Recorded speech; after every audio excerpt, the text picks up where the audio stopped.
resolved.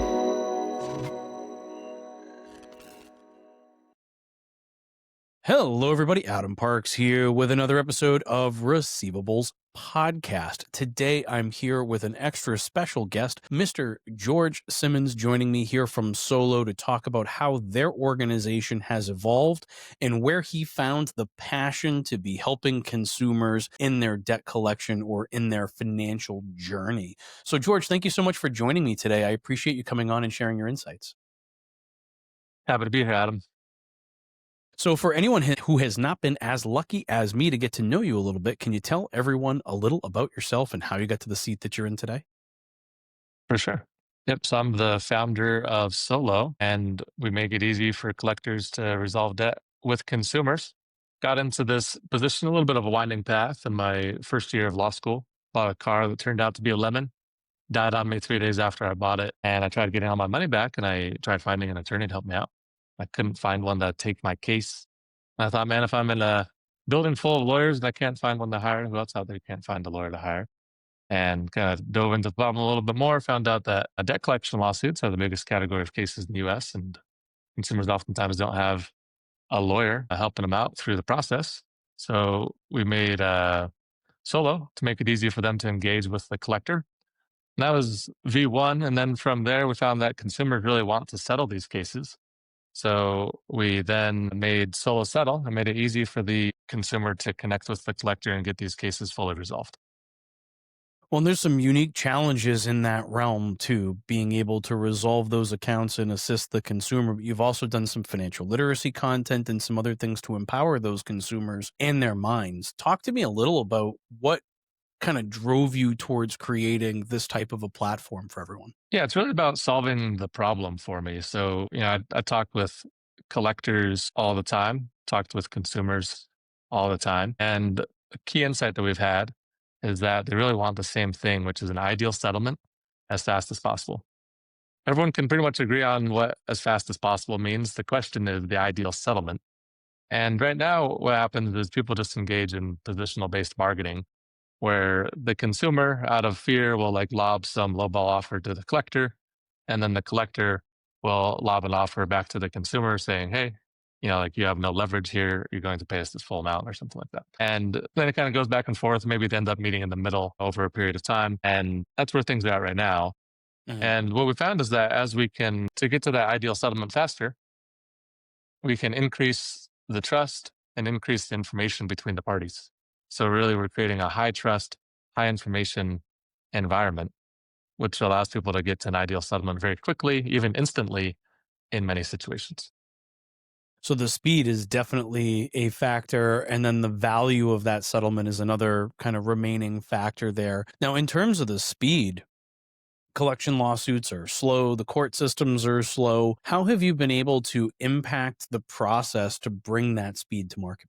It's a lot about gathering the information that both parties need up front. So on the consumer side, what we're doing there is they can, just take a picture of their collection documents. So we get all of the right inputs up front. They don't have to deal with any typos about them entering info. And then we're able to connect into various sources to get their personal information like SSN, date of birth, street address. Then we're also able to connect into their finances. So we're getting verified bank statements for the last 2 years, not from the consumer. Again, there's no typos involved. They can't lie. They can't make stuff up. We're just getting verified API level data on their financial accounts so we can see how much money they made over the last couple of years. Do they have net cash flow positive every month? Do they have a bunch of money saved up? Are they at a positive balance sheet? Do they have a bunch of money saved up somewhere that you can use to pay off all of these debts, et cetera? And so we're gathering all of that up front from the consumer. And then on the collector, right, the collectors work with us and just let us know what kind of parameters they have on the client side, right? Mhm. And if the client will let them resolve a debt for this amount, or they need to hit this kind of benchmark, et cetera. Then we can really put all of that into our algorithm and figure out the optimal settlement for both sides and get it resolved instantaneously and move on our way. That's some really interesting piece that you are connecting into the consumer's finances. So it's not just consumer A saying, hey, I only make X or I'm spending Y. Like you're actually seeing what's within those bank statements and how that spending is being dispersed and whether or not there's actually a capability to pay. So you're not just providing an opportunity for blanket settlement, you're providing an opportunity for, let's call it a filtration on the consumer side so that we can increase the level of trust in the transaction. Am I understanding that right? That's right, exactly. Yes, and the only reason that the back and forth is required is because there's either low trust or low information. Hmm. Either the one party doesn't trust the other party, so they're just going to counteroffer, or they don't know what the other party actually can do, so they're going to counteroffer. But really, when there's high trust, high information, you can just get to a settlement, a resolution much faster.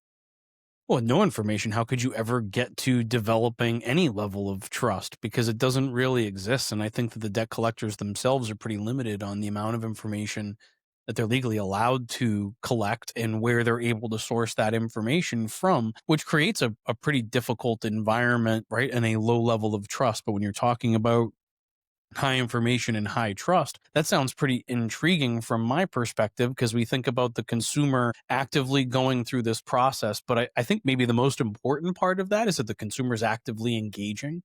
So you're providing yet another opportunity for that consumer to engage in the debt collection process, which I think is what all parties are ultimately looking for, is that connection to be able to have a discussion and to start or open those talks.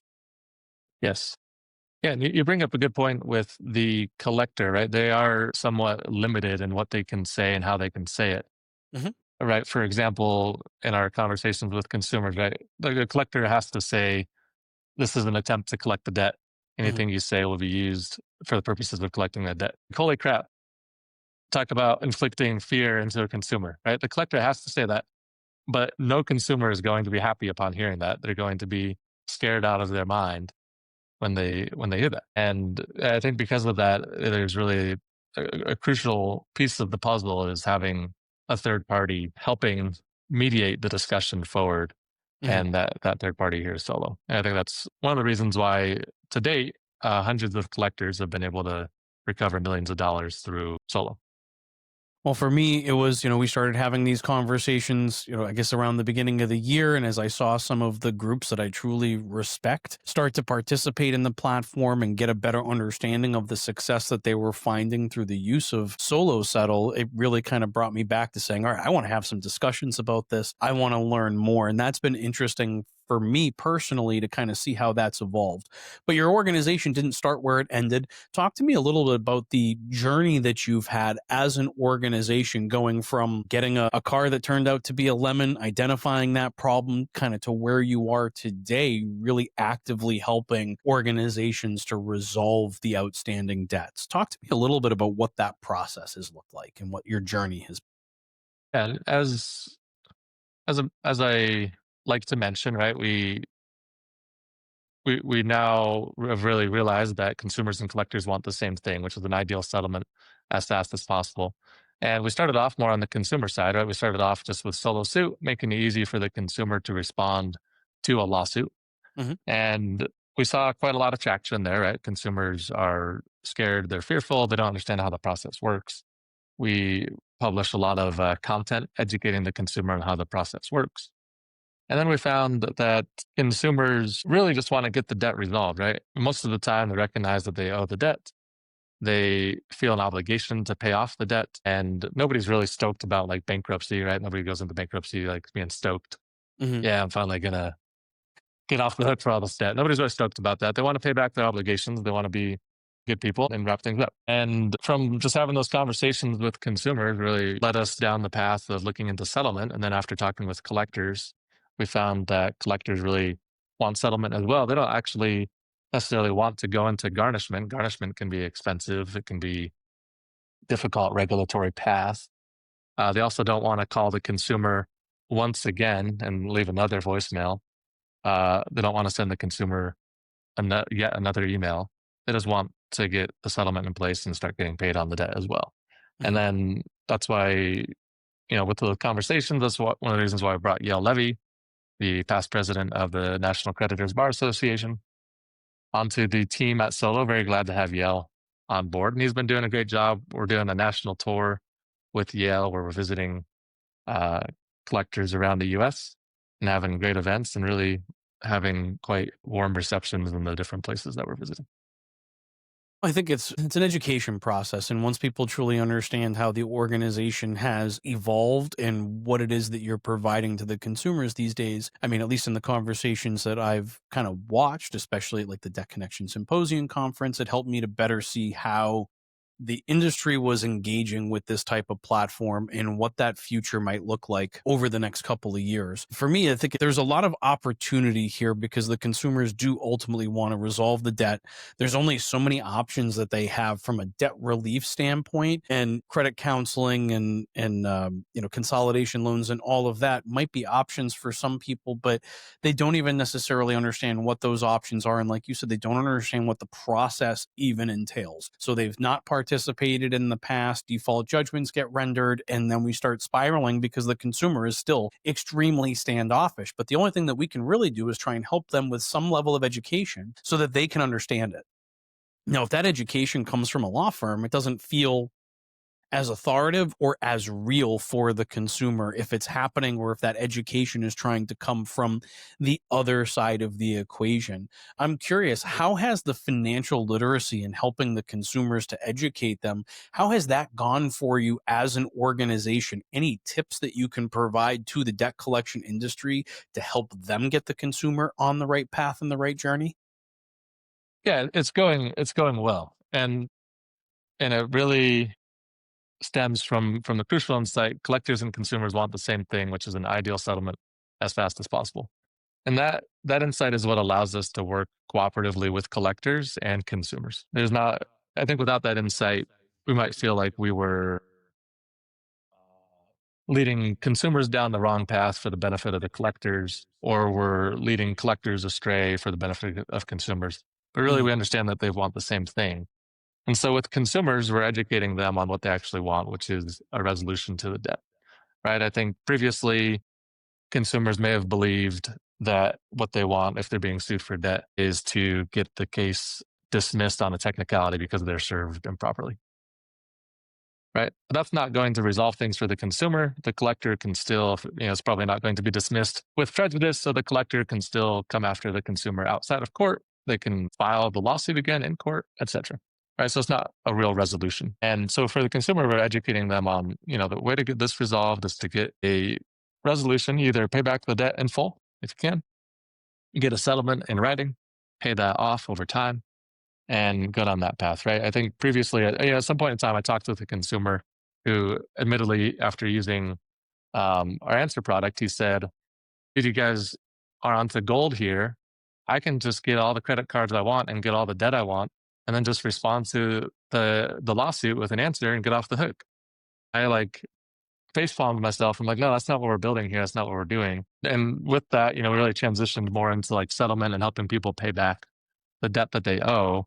And I feel like if an indicator for me on success of Solo is that if one day in the future my personal interest rates on loans are lower, I will Mhm. have considered Solo a successful venture if we're actually bringing down interest rates because more people are paying back their debt. And I think a huge factor of that for collectors that I point out is that most collection orgs only recover about 30% of their portfolio. Mhm. 70% of debt goes uncollected. And with Solo, we want more of those accounts to be paid. We want to make it easier for consumers to pay back more of the debt that they owe. By providing that bridge for the conversation. And, there's a lot of friction in the conversation itself. Have you found a lot of success in the digital realm by providing that this uncomfortable conversation between two parties that neither party necessarily wants to have is easier in the digital realm? For sure, yeah, we could only do what we're doing in the digital realm. Because Solo doesn't, we aren't offering people into the equation. We're just offering our software Mhm. into the equation, and the software is helping the consumer connect with the collector, and that is necessarily a digital native, digital first experience. Well, look, I can say that from a artificial intelligence standpoint, for example, that a lot of organizations have started looking to deploy artificial intelligence because there's a theory that the consumer will feel quote less shame in the communication process, and it provides a new opportunity for them to engage without having to get on the phone and have an uncomfortable conversation. So it feels like the collection industry has really started looking at these new technology and tools in order to bridge that gap, to bridge that conversation and allow the two parties to come together for conversation. And it sounds like that's exactly what you are able to do for both sides. The collector doesn't have to spend the time and money making the outbound communications, the text messages, the emails, all of those things when the consumer is actively coming to them. And then, if I remember correctly, from a pricing standpoint, you're not actually charging the collector anything to participate in this process, but basically that the consumer is covering those costs and the collectors can plug into the platform, and whatever settlements that they've kind of refused to look at in the past, they can start to look at. And most likely, if we're talking about a law firm, there's already some money on the table for them today. They just have to engage and start the process. That's right. Yep, it's a consumer-initiated settlement platform, and for the collectors who are engaged, they're recovering millions of dollars. And then there are still some collectors who haven't engaged yet, and they have millions of dollars on the table right now waiting for them. Well, that's where I would like to encourage our audience to go and engage with the platform. What does that process look like to engage as a debt collector and to get the ball rolling? So to engage as a debt collector, most debt collectors throughout the industry have already received some kind of an invitation from a consumer Mhm. to resolve the debt via Solo. So they have an email from Solo, and there's a link in it. They can click that link, come to solosuit.com/collectors. I can understand some hesitancy around clicking links and emails, right? People always want to make sure they're legit.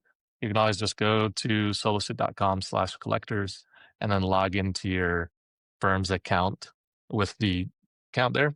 Mhm. And then once you log in to your firm's dashboard, for whether you're a collection agency, a debt buyer doing collections on your own accounts, or a collection law firm, you can see all of the accounts that consumers have brought to Solo and asked you to resolve on Solo. And then you can just basically just like click one or two buttons and then you're resolving accounts. You can, if you're moving along quickly, you can really resolve an account in 5 to 10 seconds. So we are talking about a grand total of about 5 clicks for somebody to be able to go recover the capital that is already waiting on the platform for them. I definitely understand things getting lost in emails. I know a lot of collectors, including myself, can receive 1,000 emails in a day, so I can understand the challenges there. But I'll put that link below as well, solosuit.com/collectors, for those that want to go actively engage with the platform and start poking around and getting a feel for what is truly available there. Because through the conversations that I've had with a couple of your collectors that have been wildly successful on the platform, and just having a chance to talk to Yale and others, it's been interesting to see just how much your organization has changed over a couple of years, and you've really focused your efforts and energy on becoming the bridge between two worlds, which I think is rather difficult and complex. So it feels like you guys must have put a lot of thought and energy into building a platform that has these capabilities. What would you say to a debt collector that has not actively engaged yet? What message do you have for them? The message for a collector who has not yet engaged is that we recognize collectors and consumers want the same thing, an ideal settlement as fast as possible. They can do that just by logging into the dashboard and then clicking a few buttons and resolving an account, right? I think compliance is oftentimes the big issue, I think, for collectors who have not yet engaged. Hmm. And probably what I'd say to that is that hundreds of collectors, whether that's a collection agency, collection law firm, debt buyer, creditor, has used Solo to resolve debts, millions of dollars at this point. If a collector is concerned that their client won't be happy about them using the platform, then it's very likely that their competitor, who has the same client, is already using the platform. That's something that we see pretty regularly. Just saying it in a straightforward way, Sure. right? And that's something that we see happening quite a bit. And we take compliance very seriously. So, for example, like the consumer's PII is stored on the Solo app. The collector doesn't need to store that themselves. They're not at risk of having that information revealed like a data breach. It's kept securely on Solo. Solo is even SOC 2 compliant. So we have a SOC 2 certification. We treat our data with the highest standards. It's strongly encrypted both to the outside as well as to people internally within the company. And we are uh, hitting all of the compliance benchmarks that we need to. I would encourage everybody to go and take a look because it doesn't sound like there's any downside to a collector logging in and checking out the platform for themselves. It's not going to cost them anything. There's no upfront fees. There's no ongoing fees if they decide that they like it and they want to use it. I mean, is there really any reason that somebody should not just log in and go try the platform? Like, go look at it, go check it out? I'm not aware of any reasons. No, they should go check it out. Go to solosuit.com/collectors. You can log in. Even if you don't want to take any actions, you can just check it out, take a look, poke around. I would highly suggest that people do that because you're missing out on what you don't know. And I think it's important that we continue to try and test and challenge new technology across the space. And this feels like a great opportunity to kind of reach in there and start to play around with something that could add some significant value. Now, for the collector that is overly diligent prior to touching something, are there opportunities or could they reach out to you to maybe see the world from the consumer perspective as well to maybe increase their level of comfort with the platform prior to logging in? For sure, yeah. The best avenue there is to reach out to Yale Levy. He is a previous debt collector, right? He ran his own law firm, founded it from the ground up. Levy and Associates. He's a great debt collector. He even managed to sell his firm, which is an awesome story. I'd reach out to Yale at SoloSuit.com. So that's YALE, just like the school at SoloSuit.com. And he would be more than happy to do a demo of the software for you and answer any questions that you have. I think that's a fantastic idea because the ability to go in there and understand it from two different perspectives and really get a feel for what is this platform and how does it create that bridge between two worlds.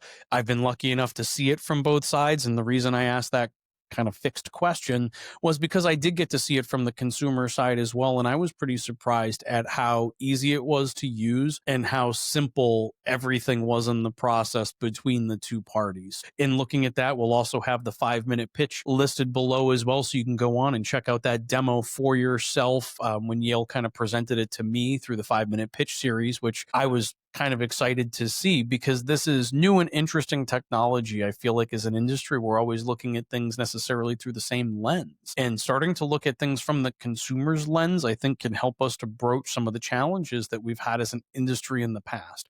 So being able to bring together and to kind of view things from the consumer's perspective and where you kind of started your entire business based on a challenge that you had and looking at it and saying, well, if I have this challenge in a room full of lawyers, how many other people in the general public are being faced with a challenge that they can't overcome because they don't have the same resources, technology, capabilities, and ultimately knowledge you were already in law school.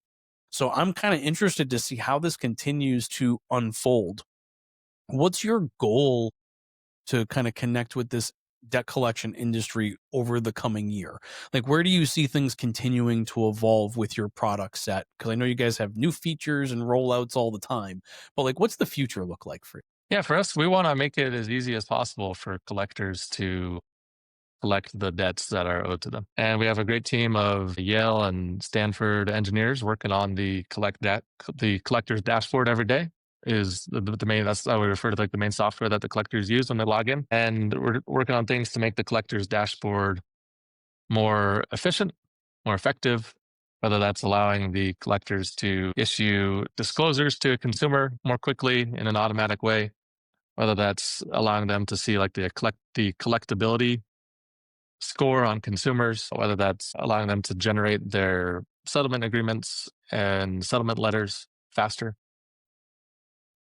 doing all kinds of great things to make it easier for the collector. And on the consumer side, really, where we think a lot about the consumer, for sure as well. And we are finding new ways to increase the net worth of consumers. It's really what we found with consumers is that we're taking people who are in a tight spot and we're helping them bounce back from rock bottom to positive net worth. And it's really a story that we see quite a bit is, consumers, I think people oftentimes outside the industry mistakenly think that consumers who are being sued for debt are just deadbeats that are flat broke. And that's not really the case, right? In order to get debt, you need to get credit. In order to get credit, you need to have money. And so oftentimes consumers in this position are, people who have income, oftentimes quite a high income, and then they like lose their job, then they get their job back, then they get sued for the debt or they're in collections. We really want to take people, help them increase their solvency.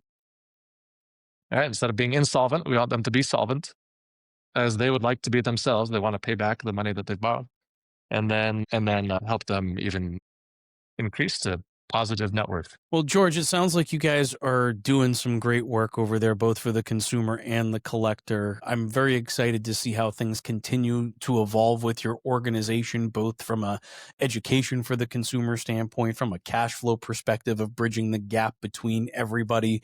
And, having Yale on your team, I'm sure is giving you some incredible insights into what's happening on the debt collector side of the world. And clearly you've got a lot of knowledge about what's going on the consumer's side and kind of wearing those glasses in that lens. So I do appreciate the work that you're doing and trying to bridge this gap. I realize it might feel like the Grand Canyon on some days that you're trying to cross, but in reality, I'm really glad that somebody's actively working on it.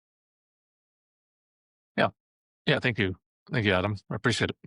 Yeah, well, I appreciate you coming on and sharing your insights today. It is valuable. For those of you that are watching, if you have any additional questions you'd like to ask George or myself, you can leave those in the comments on LinkedIn and YouTube, and we'll be responding to those. Or if you have additional topics you'd like to see us discuss, I'm willing to bet I can get George back here at least one more time to help me continue to create great content for a great industry. But until next time, George, thank you so much for joining me today. I really appreciate all of your insights. Thanks a lot. And thank you, everybody, for watching. We'll see y'all again soon. Bye, everybody.